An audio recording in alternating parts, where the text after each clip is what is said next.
Hello दोस्तों, स्वागत है आप सभी का स्लीपी क्लासेस में। दोस्तों 2 मिनट सीरीज एक बार फिर आपके साथ। एंड दोस्तों आज इसमें इकोनॉमी का डे है, तो एक बहुत ही इंपॉर्टेंट न्यूज़ है अभी जो बहुत ज़्यादा एक चीज़ न्यूज़ में चल रही है, दैट इज़ HSN। ठीक है दोस्तों, HSN का मतलब होता है harmonised system of nomenclature coding. तो दोस्तों सिंपल से मैं आपको इसको शब्दों में समझाने की कोशिश करूँगा एंड कैसे एग्जाम में हमसे सवाल पूछे जा सकते हैं, थोड़ा हम उसका आइडिया भी लेंगे। ठीक है, तो दोस्तों पहली बात तो ये है कि ये न्यूज़ में क्यों है सर इतनी कॉम्प्लेक्स जो ये चीज़ लग रही है देखने में। HSN ये है क्या, आपने शायद पढ़ भी लिया उसके बारे में। तो दोस्तों यही था बस कि 1 अप्रैल 2021 की डेडलाइन रखी गई थी कि अब जो अगर GST पे करते हैं एंड अगर कोई भी जैसे 5 करोड़ से अगर ऊपर पे करते हैं तो उनके थोड़ा डिफरेंट तरह की कोडिंग है, जो कम पे करते हैं तो डिफरेंट तरह की कोडिंग है। तो अब वो कह रहे हैं कि आपको जब भी अपना जो GST टैक्स पेयर्स हैं आपको अपना HSN कोड के हिसाब से, या जो हमारा जो भारत सरकार के जो CBIC रहता है, central board of indirect taxes, ठीक है, एंड जो भी हमारा जितने एंड जो ये कमीशन है पूरा का पूरा जो कस्टम को जैसे है ना जो इनडायरेक्ट टैक्सेस पर जो बात करता है, अगर आप जो अगर IRS ऑफिसर बनेंगे एंड अगर डायरेक्ट टैक्सेस में गए तो आप CBDT के बोर्ड में जाएंगे, अगर इनडायरेक्ट टैक्सेस में गए तो CBIC में आप कार्यरत रहेंगे। ठीक है दोस्तों, तो वो उन्होंने कहा रिसेंटली CBIC ने कि अगर कोई GST, क्योंकि इनडायरेक्ट टैक्स है ये, तो अगर GST अगर कोई अपना जमा कराएगा 5 करोड़ तो उसको साथ में HSN कोड भी फर्निश करना होगा कंप्लीटली। पहले ये मैंडेटरी नहीं था, अभी मैंडेटरी कर दिया गया है। ओके, तो लेकिन ये होता क्या है HSN? तो ये HSN दोस्तों सिंपल शब्दों में अगर आप समझो कि अगर मैंने मान लीजिए कि मैं कोई सामान बनाकर बेचता हूं, तो वो सामान अच्छा एग्जैक्टली है क्या सर, आप जी लेट्स से आप बनाते हैं, मान लीजिए आप एप्पल प्रोड्यूस करते हैं, एप्पल के फार्मर हैं। ठीक है, एप्पल के फार्मर हैं, तो ये जो देखकर तो पता लग जाएगा एप्पल है, लेकिन अगर मैं उसको बिल देखकर क्या बता सकता हूं कि किस चीज की बिल की बात हो रही है? तो अगर मैं कोड बना दूं, ऐसा कोई मैं एक सिस्टम बना दूं जिसमें ऐसे कोई कोड लिखा हो, मान लीजिए कि कोई नंबर हो जैसे 572142, ऐसे मान लीजिए कोई नंबर हो। अच्छा, ये तो एप्पल का कोड है, कहाँ का एप्पल है? 57 corresponds to this place, 21 corresponds to that district. ठीक है, एंड अच्छा 42 मतलब एप्पल के लिए होता है। अच्छा, ये जो हिमाचल में इस पर्टिकुलर डिस्ट्रिक्ट का एप्पल है। तो कितना ईजी हो जाएगा ना डिसाइड करना कि कौन सी चीज़ कहाँ से आ रही है, कैसे टैक्सेशन आसान हो जाएगी, डेटा देखना आसान हो जाएगा, बहुत सारे फायदे होंगे। ठीक है, हम देखेंगे। तो ये जो अब गुड्स की क्लासिफिकेशन करने के लिए कोड्स बनाए गए, इंटरनेशनल लेवल पर भी हैं, हमारे देश में नेशनल लेवल पर भी हैं। तो अब हमने मैंडेटरी कर दिया कि अगर हम जब भी GST जमा कराएंगे तो हमें साथ में बताना होगा अपना HSN कोड, जो भी हमने प्रोडक्ट बनाया उस प्रोडक्ट का HSN कोड क्या था हमें वो बताना पड़ेगा। ठीक है दोस्तों, तो यूनिवर्सली कॉमन है और डिफाइन करते जाते हैं। तो 6 डिजिट तो काफ़ी कॉमन है, जो पहले 4 डिजिट भारत सरकार कहती थी कि आप चलो 4 डिजिट तक तो बताओ। ठीक है, कि जो थोड़े कम इन्फॉर्मेशन मिलती थी, अभी लेकिन 6 डिजिट वाला मैंडेटरी कर दिया 5 करोड़ से ऊपर वाला GST वालों के लिए। लेकिन अगर इंटरनेशनल लेवल पर देखें 8 डिजिट तक भी फॉलो होते हैं। तो आइडिया क्या होगा, मान लीजिए अगर मैं 27 आगे और लगा दूँ, पता लग जाएगा अच्छा ये इस कंट्री का इस जगह पे कौन सा प्रोडक्ट है, तो एग्जैक्ट इन्फॉर्मेशन निकलनी शुरू हो जाती है। तो जितना हम जो कोडिंग हम और बेटर करते रहेंगे उतना इन्फॉर्मेशन एग्जैक्ट होती रहेगी। Getting it? तो एक लेकिन सिस्टम क्या है कि हार्मोनाइज मतलब कि हर जगह फॉलो होगा। ऐसा नहीं है कि जहां एप्पल का कोड देखें अगर, या फिर ऑरेंजेस का कोड, या फिर हम बनानास का कोड देखें तो हमारे यहाँ पे कुछ और है, किसी और जगह जाकर देखें किसी और डिस्ट्रिक्ट में कुछ और कोड निकलेगा। नहीं, ऐसा नहीं है। ठीक है, कोड कांस्टेंट रहेगा एंड अकॉर्डिंगली, इसलिए हमारे लिए देखना भी इसको आसान रहेगा। तो इंडियन कॉन्टेक्स्ट में देखें कस्टम्स एंड GST में इसको अभी यूज करने की बात हो रही है। एंड जो कस्टम टैरिफ वाले जो बाहर से पहले सामान जो इंपोर्ट एक्सपोर्ट होता था, ये तो ऑलरेडी यूज कर रहे थे, लेकिन अब इंटरनली भी हमारे देश में भी इसको यूज करने की बात हो रही है। तो प्री GST एरा में भी यूज होता था, ऐसा नहीं है कि यूज नहीं होता था, लेकिन अभी इसको मैंडेटरी कर दिया गया 5 करोड़ से ऊपर वाले सभी के लिए।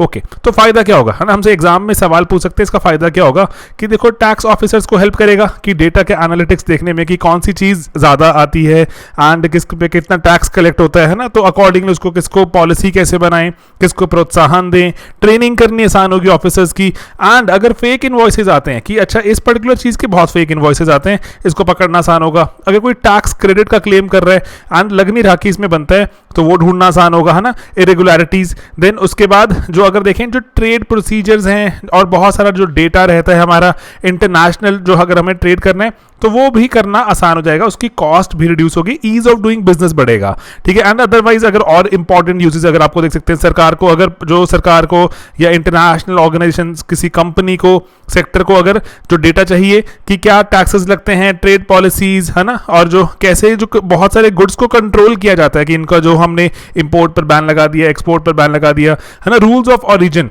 कि कौन सी चीज कहां से बनकर आती है ज्यादा, एंड अकॉर्डिंगली कौन सा मेजर कंपोनेंट कहां बनकर आता है। तो आप समझ रहे हैं कि इकोनॉमिक रिसर्च एनालिसिस वगैरह करना बहुत ज्यादा जो जो और ऑर्गेनाइज्ड हो जाएगा। आई वुडंट रियली से कि डेटा जो देखते ही हमें बहुत सारे इंसाइट्स मिल जाएंगे, लेकिन जो एनालिसिस करने की पॉसिबिलिटीज आएंगी अब, ठीक है, गेटिंग इट, ओके। तो क्या अभी हर बंदे को करना होगा 5 करोड़ की किसको? तो अब 5 करोड़ से ऊपर वाले अगर हैं आपका बिजनेस, तो आपको 6 डिजिट वाला नोमेनक्लेचर पे तो आना ही पड़ेगा।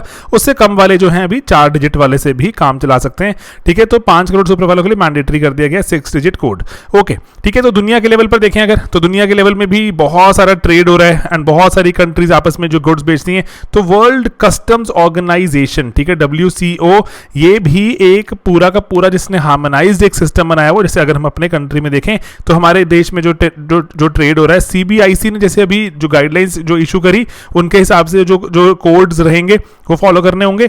दुनिया भर के लेवल पर कौन जो बनाता है इसको? WCO, ठीक है। तो ये गलती नहीं करनी। एंड जो आगे डिजिट होते हैं क्या मतलब है, एक बार बस देख लेना, कोई इतना खास इंपॉर्टेंट नहीं है, लेकिन ये बहुत इंपॉर्टेंट है। दुनिया भर में HSN चलाने वाली संस्था is WCO, world customs organisation, okay.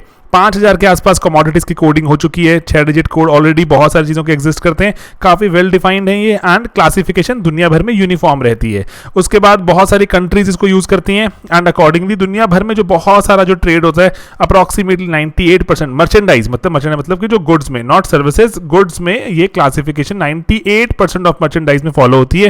And example देख सकते हैं, जैसे मैंने आपको एप्पल का एग्जाम्पल ही दिखाया कि आपको जैसे अगर आप देखें जो 6 डिजिट है इंटरनेशनल जो लेवल पर बताते हैं कि कौन सी चीज क्या है, एंड जो बाकी रेस्ट जो 6 हैं ये आपके नेशनल लेवल की जो आपको दिखाते हैं कि कहां से जो चीज ओरिजिनेट हुई, क्या प्रोडक्ट है, एंड एटसेट्रा, ठीक है। तो इसीलिए जैसे बता रहे हैं कि चैप्टर 8, अच्छा जो ये 8 अगर यहाँ पे कोड लगा हुआ है तो मतलब कोई एडिबल, कोई फ्रूट की बात हो रही है, ओके। अगर उसके बाद फर्दर 08 लगा हुआ है कि अच्छा इसमें 3 चीजें आती हैं, एप्पल, पियर्स या क्विंसेस फ्रेश जो भी है, ठीक है। देन ओके, आगे 10 लगा हुआ है, अच्छा ये तो एग्जैक्ट एप्पल हो गया। 08, 08, 10 इसका मतलब कोई जो खाने वाली चीज थी एंड कौन सी निकली वो एप्पल, ठीक है। उसके बाद अब कंट्री स्पेसिफिक डिवीजन की अच्छा ये एप्पल कौन सी कंट्री में क्या, किस क्वालिटी, कौन सी जगह से आया है, और फर्दर आसान हो जाएगा। तो बस ये एक आपने देख भी लिया कोडिंग। तो इसमें घबराना मत, बहुत से बच्चे घबरा जाते हैं कि ये HSN कोड है क्या, बहुत मुश्किल लग रहा है, समझ नहीं आ रहा।